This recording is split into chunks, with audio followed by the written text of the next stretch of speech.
Good day everyone, I'm Jaime de Sabrido and we are assigned to discuss the dialectical tradition. Now let's go first to the general introduction. What you need to know about this book. So what's the purpose of studying this?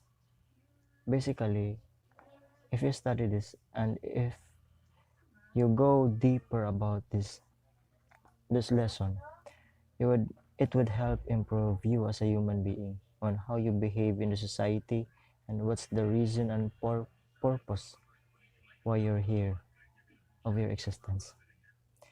Because this book will tells us different kinds of principal ideas, issues in the area offered by philosophers from classical to contemporary times. Up until now, it is introduced and implement to the students and to the people. How they behave and what's the origin of development of human being. This this book is the third book on a 3-volume series which is focuses on a subject matter of philosophy. The first 2 volumes dealt with the philosophy of man and metaphysics. The first 2 volumes focuses on this two, the philosophy of man and the metaphysics. So, metaphysics means it discussed the relevant aspect of the philosophy, ideas, of themes. This is centered on the basic question, what is to be or to exist? It involves such realities, changes, and contingency, foundation as well as existence of God. So in this part, metaphysics, basically it is stated there that what is to be or to exist. So how a man exists, how a man react with his existence. So that's the main point about metaphysics. The next is the philosophy of man. So the philosophy of man tell us about his spiritual nature or his destiny and character as a human being. The uh, so after existence, so we study the philosophy of existence of the man. So what happened after existence? Something like that. So after a man exists, how he behave and what's the proper action for him for her to behave. So these two philosophical science is called the speculative branches. It answers the question, what is to be in metaphysics? What is to be?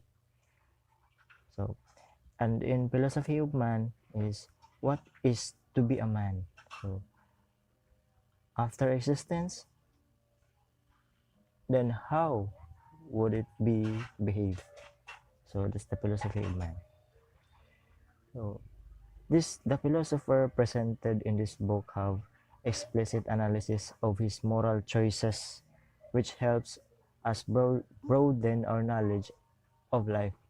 So the philosophies help us or guide us on how to broaden our knowledge and share their knowledge to us in order to us to develop and become more powerful, you know. Now let's go to the key ethical issues. So it is given by the philosophy's key ethical issues. Now the first is the value. Value is sometimes defined as the object of a human desire and striving. So can you imagine a man without value? So when you say value, it is about character, human character. How would you react in a society? How would you behave? So if you have value, it will help you uh, it will help you follow and create a better life, because applying value in your life can improve you as a person. You agree me about that? Now let's go to the obligation. Obligation, simply the claim made upon us by reason that something are to be done and deserve praise, whereas others are to be avoided and deserve blame. So obligation, so simply responsibility. Your responsibility as a human. If you have responsibility, it will improve your thinking because you need to find something and you need to avoid something because you have responsibility. That's the importance of responsibility. Being responsible for what you are doing will help you improve your thinking, improve your character and strategy, and develop you as a person. The third one is the natural law. So natural law theories state that man himself is capable of setting up standard of morality based on his own nature. So uh, man himself has a basic thinking about limitation. So like for example, don't do into others if you don't want others do it into you. So that's a very basic limitation of human. Don't kill so that others won't kill you. So something like that. Like a human has a basic limitation. They know what is good and what is bad. That's the explanation of natural law. The last one is the virtue ethics. The virtue ethics is the power of a moral action that enables man to act with ease and order to some area of his life. So basically, the behavior and the character. If a man has a virtue in his life, uh, let me say he is knowledgeable enough about life because virtue is very important. If you apply virtue in your life, life become easier because you will accept things, do things, and create something better in yourself. It's very basic self-development. If you have this four, the value, the obligation, the natural law, and virtue ethics, it is very essential for us humans to apply those four because those are basic knowledge and it is not easy to apply those things, but if you achieve as a human, if you have those four, life become more easier and it will push you closer to the good life. That's all from my part. Thank you. Hi everyone, I am Miss Torres Giselle. Then I'm going to discuss about the Dialectical Traditional by Immanuel Kant, George Wilhelm Friedrich Hegel, and Karl Marx. In our second perspective, we move from the reasonable world of the Greeks and the God-centered world of the medieval Christian to the subjective moral philosophy developed by Immanuel Kant. George Wilhelm Friedrich Hegel during the year of 1770 to 1831, and also Karl Marx during the 1818 to 1883. Kant not only achieved a radically different solution to the problem, but ushered in an era of critical philosophy and a new approach to the field of morality. An emphasis on subjective analysis, creativity, and human initiative distinguish the critical philosophers from their medieval and ancient predecessors. The Greek and Christian philosophers considered man's main task to be discovering the structure and law that was already present in the world. The human mind was seen essentially as an instrument for copying the world in knowledge. This objective tendency was changed to a subjective one by the critical philosophers. Thus Kant spoke of the moral law as being within man.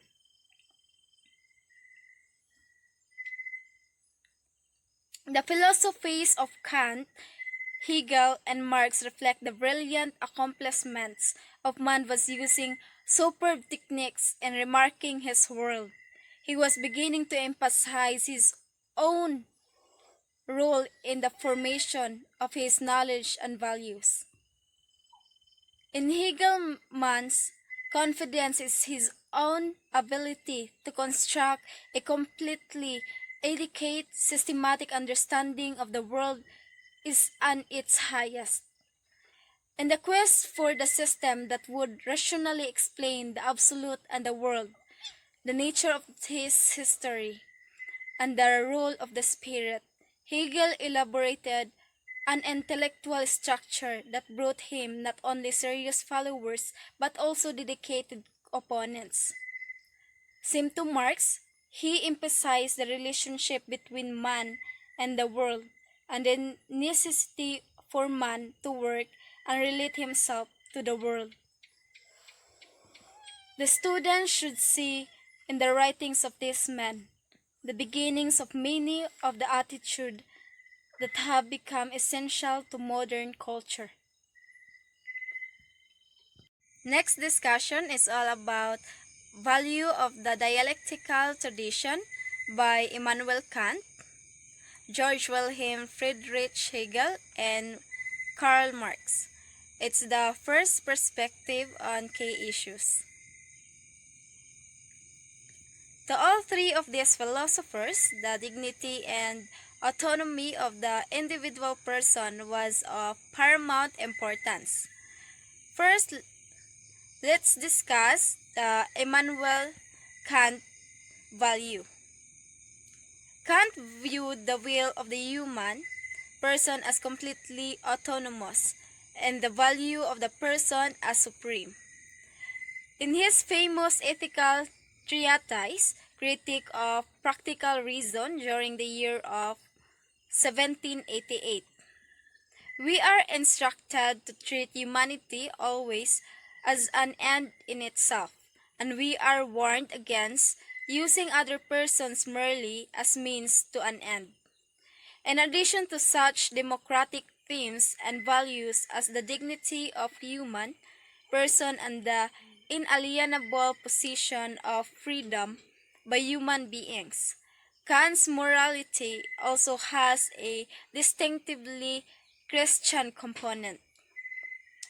The existence of God is postulated as necessary for the moral government of the world. Immortality is considered as the destiny of man, and happiness is presented as man's highest good. Next is the value of Hegel. Hegel was very much influenced by Kant's moral theory and the formation of his own philosophical theory. He unified his entire philosophy into a comprehensive, rational system of the universe. He saw all reality as the manifestation of an absolute spirit that is dynamic in history. Like Kant, he valued the individual and freedom but not to the same extent.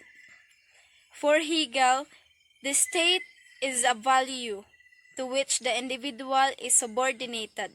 The spiritual is a value in its various manifestation in art, literature, and philosophy. Next is the Karl Marx value,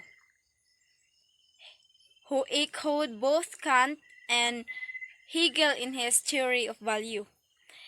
In his early writings, which have a distinct humanistic quality, he stressed the dignity of the human person and protested violently against using men as mere commodities whose labor can be both like any material object. He further stressed the value and dignity of the human person in his doctrine of alienation. Marx lamented the condition of the 19th century factory workers who was rarely able to participate spontaneously and creativity in the making of products. More specifically, he regretted the fact that man's labor was bought by the factory owner And in a real sense, man was divorced from a meaningful relationship to the products produced in the factory. As Eric Fromm has pointed out, Marx saw relatedness of man to nature and to his fellow men as a supreme value. Obligation of dialectical tradition. In the Critique of Pure Reason, Kant analyzed the kind of reason that operates in the science and showed that all the scientific knowledge is subjective in character even though it retains universality and necessity. In his two major works on ethics, Critique of Critical Reason and Foundation of Metaphysics of Morals, Kant was concerned not with the pure reason but with the practical reason that is applicable to human conduct and practice. Kant's most important statement on obligation is found in his categorical imperative, act in conformity with that maxim, and that maxim only which you can at the same time will to be a universal law. The word categorical does not indicate a classification, rather it means unconditional. Accordingly, Kant rigorously insisted that the maxim on which one chooses to act admits of no exemption before it can be acted on. If, for instance, lying is forbidden, is taken as a maxim, no exemption are allowed under any circumstances. Thus, the physician is obligated to tell the sad truth of impending death to the seriously diseased cancer patient. By imperative, Kant means a moral demand. The role of the will is centrated to Kant's theory. So the role of the will is central to Kant's theory. For him, nothing in the entire universe could be called good without qualification except a good will. Kant attributed good to the will because the will alone has the right and power to make free choices. He spoke of the autonomy that is the self-regulation of the will as the sole principle of all the morality. Each individual must formulate his own moral imperative as a result of the felt call to duty that he intuits within himself. Kant therefore would have each individual be his own moral legislator.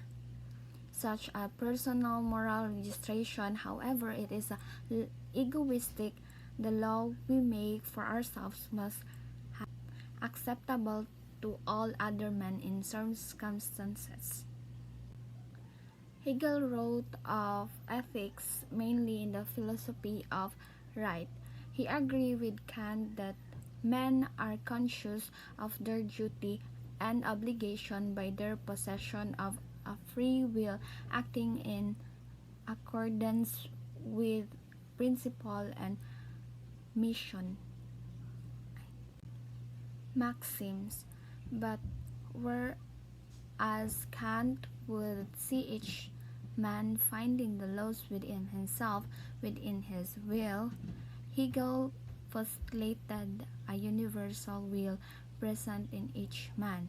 This universal will is embodied in the laws, institutions, and conventions of the society of which the individual is a member. Hello, good day everyone. This is Maria Fatima Arcana Dalia, and I am here to discuss about the natural law of dialectical tradition. So, let's start with Kant's theory of natural law in dialectical tradition.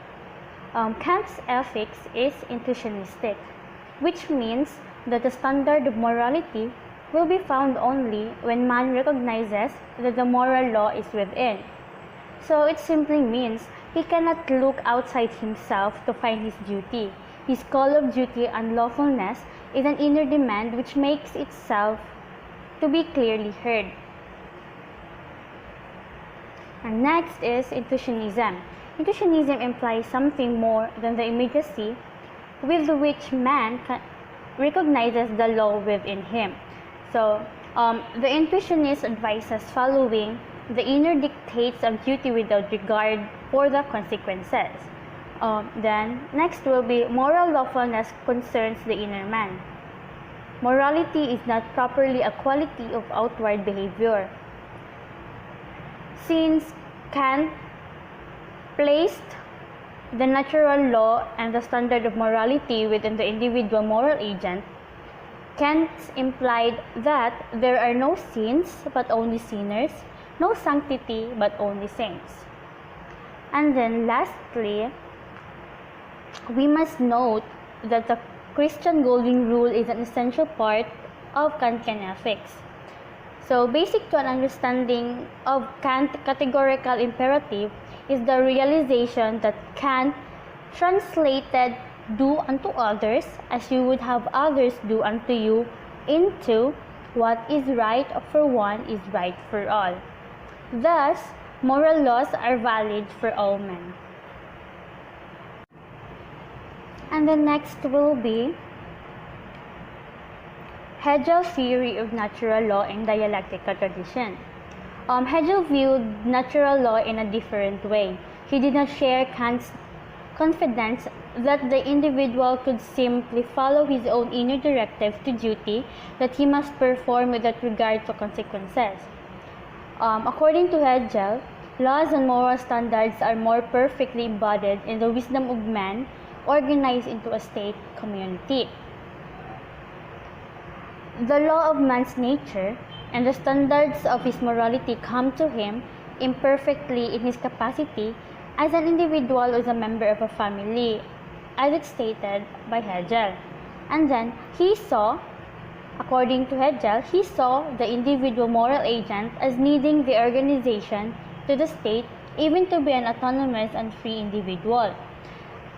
So, one reason for the greater wisdom of the state is that it provides a necessary principle of order and pattern for the freedom of individual citizens. So, that was the view of Hegel towards the natural law of dialectical tradition. And the next will be Marx's theory of natural law in dialectical tradition. So for Marx, the question of natural law and the standard of morality must be viewed in light of the fact that by his inversion of Hegelianism be denied the idealistic notion of a developing absolute spirit throughout history. So, for Marx, he interpreted man as subject to economic and material forces. And then, Marx was hardly a crude materialist without convictions on the ethical demands and laws that human beings must obey. So, the central positive criterion for man as a moral agent can be stated as a demand for relatedness, according to Marx. So, man is a species being. To view him in isolation from his fellow men is to fade out his essential relation to the group and to destroy his meaning and his nature. So, also, the greatest unlawfulness is to alternate man from his own need of spontaneous union with his fellow man. And that was all for the natural law of dialectical tradition by Kant, Hegel, and Marx. Thank you. Virtue of dialectical tradition. Kant's virtue. For Kant, the primary human virtue and excellence is dignity, the intrinsic worth of a person which results from his status as a rational being. Everything else that man may have a price and be commodity of exchange. Persons are priceless because they are unique and irreplaceable. He must make his own laws according to principle. This autonomy is the basis of his dignity. Hegel's virtue. For instance, Hegel was so convinced of the interrelatedness of all things in an absolute spirit that he constantly emphasized the virtue of order. He valued freedom of the individual, but not to the extent that freedom be exercised in disorder, which would occur if in the exercise of my own freedom I destroy the freedom of others. A related good quality would be sensitivity to the greater wisdom of the human community against that of any one individual. Marx virtue. For Marx, the excellence which marks the authentic human being is spontaneous and creative union with one's fellow men and with nature. Marx also stressed the traditional virtue of courage and demanded that men should oppose and finally overthrow the system of dehumanizes and constantly exploits them. That's all. Thank you.